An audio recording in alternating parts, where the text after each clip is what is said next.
Bonjour à tous, nous allons faire aujourd'hui une leçon de grammaire sur les reprises nominales et pronominales qu'on appelle aussi les substituts pronominaux et lexicaux.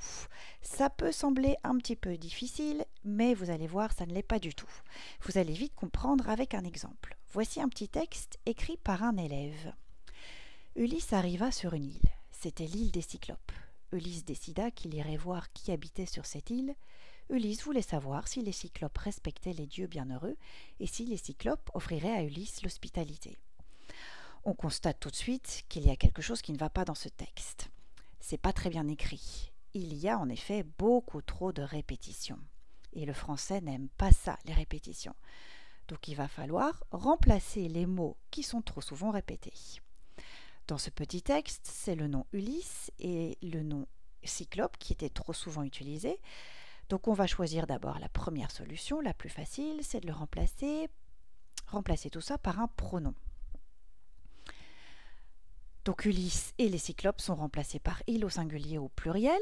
Il décida qu'il irait voir qui habitait sur l'île. Il voulait savoir s'il respectait les dieux, s'il lui offrirait l'hospitalité. Ici on a utilisé les pronoms il, singulier au pluriel et lui. C'est ce qu'on a appelé des reprises pronominales. Mais là aussi, il y a un petit problème, c'est que cette fois-ci, on a utilisé trop souvent le pronom « il ». C'est qui ce « il » ? C'est peut-être pas très embêtant quand on connaît l'histoire et ses personnages, mais cela peut poser problème quand on ne connaît pas l'histoire et quand on ne connaît pas ses personnages. Je vous montre avec un autre exemple, un autre texte élève, que c'est pas toujours très clair quand on utilise « il » à tort et à travers. Ils arrivèrent sur une île étrange, ils leur offrirent à manger une fleur très spéciale nommée le lotos, ils oublièrent tout en l'ingurgitant, ils ne voulaient même plus rentrer chez eux, mais il ne voulut pas les abandonner sur cette île et il les ramena de force sur le navire. Ici, tous les pronoms « il » désignent à la fois Ulysse, les compagnons d'Ulysse et les lotophages. Ça non plus, ça ne va pas du tout. Donc, il va falloir trouver une autre solution. Eh bien, on va remplacer les noms qui sont répétés par un synonyme ou un groupe nominal qui désigne la même personne ou la même chose, pour être plus clair en fait, et donc on utilisera cette fois-ci des reprises nominales.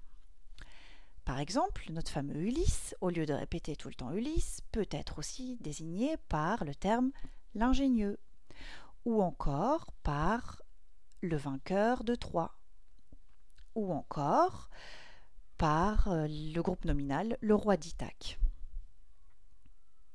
Tout ce que vous voyez en rouge ici, ce sont des reprises nominales. Ce qu'il faut retenir maintenant sur cette leçon, elle sert à éviter les répétitions. C'est très important en français. Je vous le rappelle, le français n'aime pas les répétitions. Donc comment les éviter, ces répétitions? On a plusieurs solutions. On va pouvoir utiliser des reprises nominales. C'est quand on remplace un nom par un autre nom, soit un synonyme ou un mot de sens semblable. Par exemple, un cyclope, c'est un monstre ou un géant. Et on peut aussi utiliser des groupes nominaux. Ulysse peut être remplacé par le roi d'Ithaque, le destructeur de citadelles. On peut aussi remplacer quelque chose qui est répété par une reprise pronominale. Et là, on va utiliser des pronoms. On peut utiliser des pronoms personnels, des pronoms possessifs et des pronoms démonstratifs. Voilà, maintenant ça va être à vous de jouer.